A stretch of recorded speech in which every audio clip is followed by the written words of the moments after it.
And with us now to continue our conversation is Washington Congressman Adam Smith, the top Democrat on the House Armed Services Committee. Congressman, always a pleasure to see you. I thank you, sir, for your time.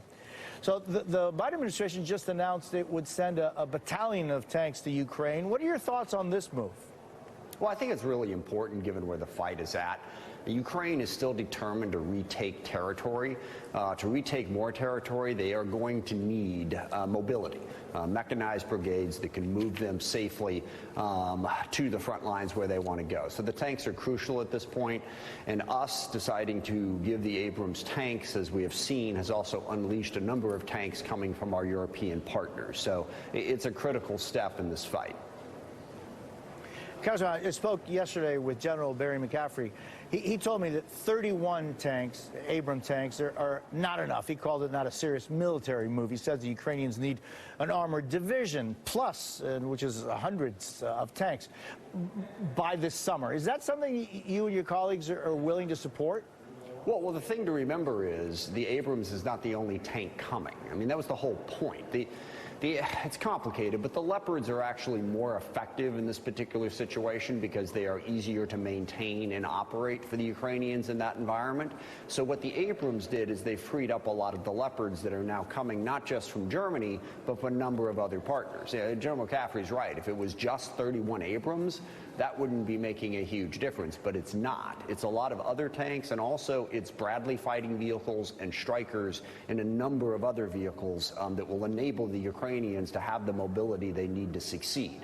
So this is a huge deal, but not just the Abrams, the entire package. Yeah, it's important that you bring that up. I want to turn to immigration, Congressman. A letter that you and dozens of your Democratic colleagues in the House and the Senate sent to President Biden criticizing policies for restricting asylum access for migrants crossing the southern border. What would you like to see the administration do to deal with the humanitarian crisis there? Well, first of all, let's be clear. There is no easy answer to this, and I fully understand that. And we're not pretending that if the Biden administration did something different, they would all of a sudden be able to handle this. I mean, we're talking about tens of thousands, hundreds of thousands of people in Latin America fleeing extreme poverty and an unacceptable level of violence. What we are saying is that the asylum process has to be a bigger part of that solution. And that's the frustration, is we know, I can't speak for the others on the letter, not everybody seeking asylum is going to be able to get it. Fully understand that. But we can do more to invest in and make sure that the asylum process moves more quickly. We can put more people down there to process them. We can put more judges down there to make the decision.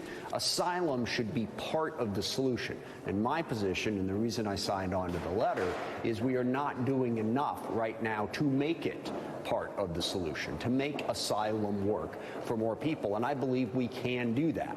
But no, I'm not under the illusion that somehow if we just granted asylum to absolutely everybody that would solve this problem. I just think we can do better than we're doing right now. Congressman Adam Smith, always a pleasure to see you. I thank you for being with us this morning. Well, thanks for the chance.